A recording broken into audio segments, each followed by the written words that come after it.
It's my birthday today, guys. It is my birthday, and I'm heading to work. I'm heading to work.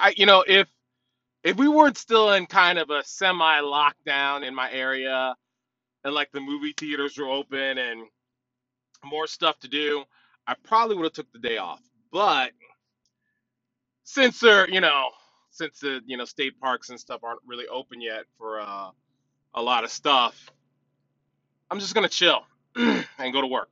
I know that sounds kind of weird, but I was thinking about this topic today. My special birthday message, and especially during this crazy time that we're in. I just lost another friend last week, and it wasn't due to the corona. Actually, it was something worse. And I know a lot of you guys are like, "What's worse than the corona?" And I can't share that because it's kind of confidential. And I know they wouldn't appreciate me sharing the details of his death. Um, but needless to say, it was kind of heart wrenching. And so I wanted to do this topic on my birthday because I am so, so very, very grateful to still be here, especially now. And it was funny because about a month ago, I was talking to my mom about growing up. And I was just sharing a few things. She doesn't know all the details of my life when I was younger. But she had said something that kind of startled me, where she said her and dad didn't think I would. They thought I would die at an early age or I would be in jail. And I was like, wow. I mean, because I never really got it. I mean, I got in trouble in school, but it was more for me being a class clown, and rules were really strict back then. I think you got like 3 or 4 detentions, and then you got suspended. You know, yeah, and mind you, I was rebellious with mom, but I didn't do drugs, I didn't drink. Um, I wasn't running around stealing or anything. I was in church and in Bible study and vacation Bible study. And even though I didn't agree with mom in a lot of the things that she wanted me to clean, like my room, I still I wasn't attracted to the I don't know the other side of life, the more dangerous part, being in a gang or whatnot. None of those things. But later on, those temptations kind of got a hold of me. As I gravitated into addictions and depression and anxiety and obesity, and I mean just so many things were catching my eye until it wasn't even me until really God sent a couple people into my life to really kind of jack me. And one of the people is my pastor. But I think I was always looking for something better in my life, um, something more, you know. And I think that's the problem a lot of us have, is that we have stopped striving to be more, and we've settled for being less. And what happens when we do that is we are at risk of believing that we are a waste of space, that we are wasting time, and that we are a waste of breath. We start to buy into the global depression. I'm not just talking about the economy or what's coming. I'm talking about internally. We start to buy into the trap of self-pity, that we are worthless. And part of that is because we're not doing anything worthwhile.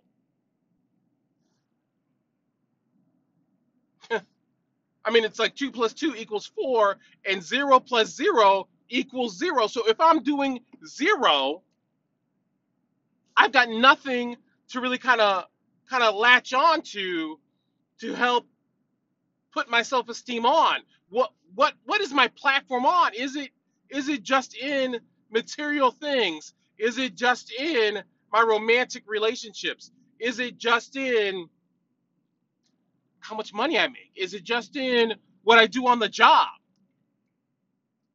Or is it in something greater?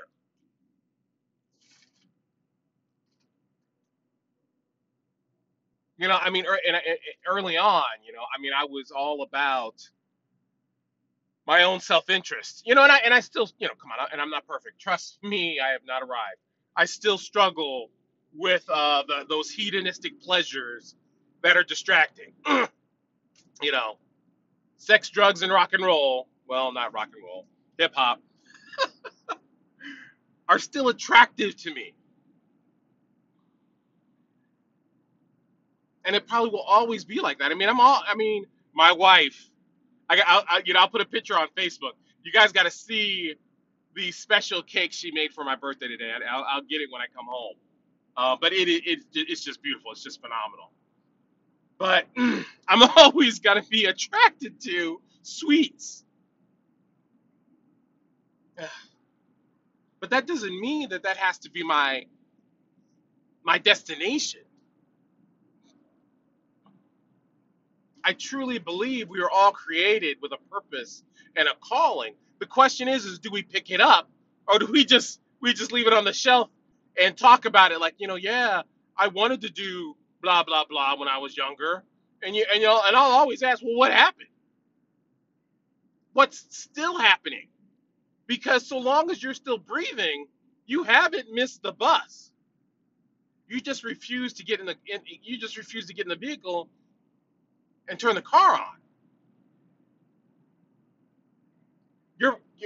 Your tires may be dry rotted, but you can always get a tune up. You can always get new tires. And yes, it will be work, but you're only a waste of time if you buy into that. If you choose to believe that. Our belief system is so powerful that it will dictate our direction. I mean, and part of the problem with my counseling style is I get so close to my clients. I mean, I develop such a strong relationship that when they mess up, they don't want to tell me because they don't want to disappoint me. Not because I'm going to be angry, not because there's going to be consequences. They're afraid of disappointing me, which is its own kind of trap, because I'm part of the team, and we go through the victories and defeats together. That's what a team is.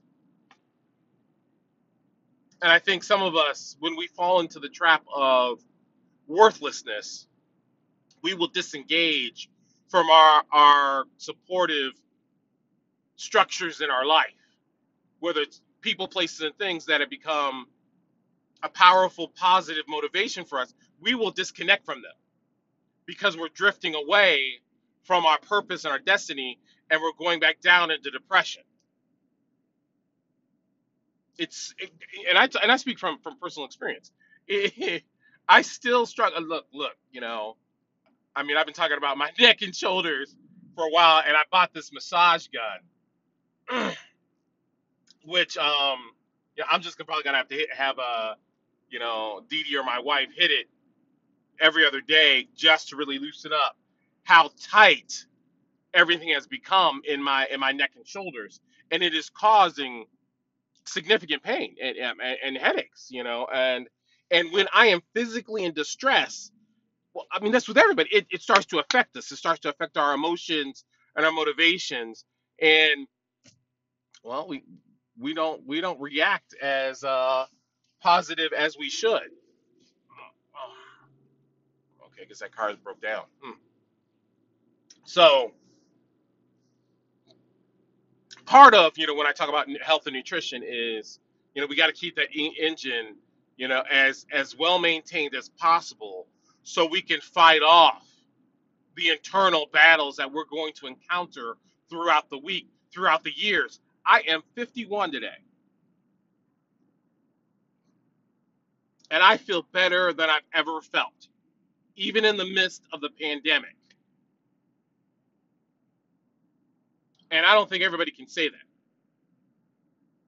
and a big part of that is not just the health and nutrition of my physical, which still needs work, let's be truthful, but the health and nutrition of my spiritual, my mental, my emotional, of just surrounding myself with, man, just the healthy, incredible people that God has put in my life. Spending time with God. I mean, all those things have re-energized me, and hopefully, I am an example of, well, successful Christian living. I mean, I got to put it out there. I mean, this is my life is not an accident. But if we fall into and start to believe the whispers of self-destruction, you stop owning your own responsibility to be the best that you could be, not just for yourself, but for the world around you. I woke up this morning and I got so many powerful cards from my family, just talking about, my worth. And let me tell you, that is a wonderful feeling. But I know back in the day, I was so depressed and full of self pity that I would have received those compliments and it would have just bounced off the armor of my own self loathing. I would have thought they were lying. I would have thought that they were just saying that just because I pay the bills and I take care of the house. I would have thought, inside I would have had those thoughts that, well, they're just using me and they just have to say that so I don't leave. Instead of understanding the truth of my existence. And a lot of us have been victims of our own self-deception. We've been lying to ourselves. And I'm wondering if it's easier to accept the lie and lay down than accept the truth and get up and fight.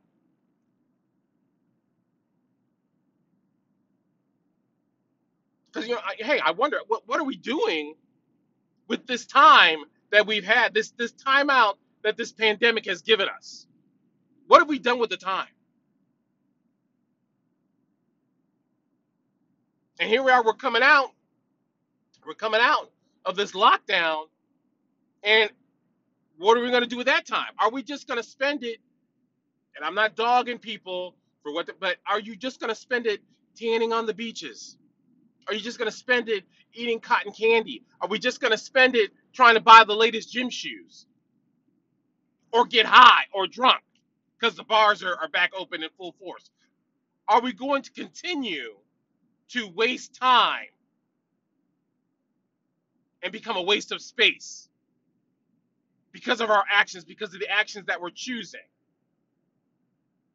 It's time that we become more responsible with the breath that we've been given.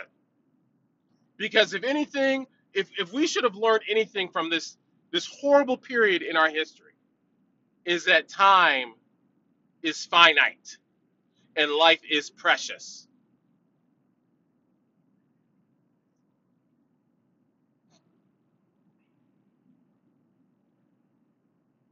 And so here we are, on my birthday.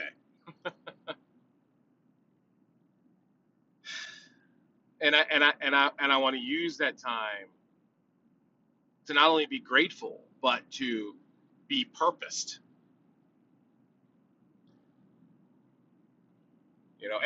Every week, every day, every hour that I get, I want it to be, I want it to make a difference.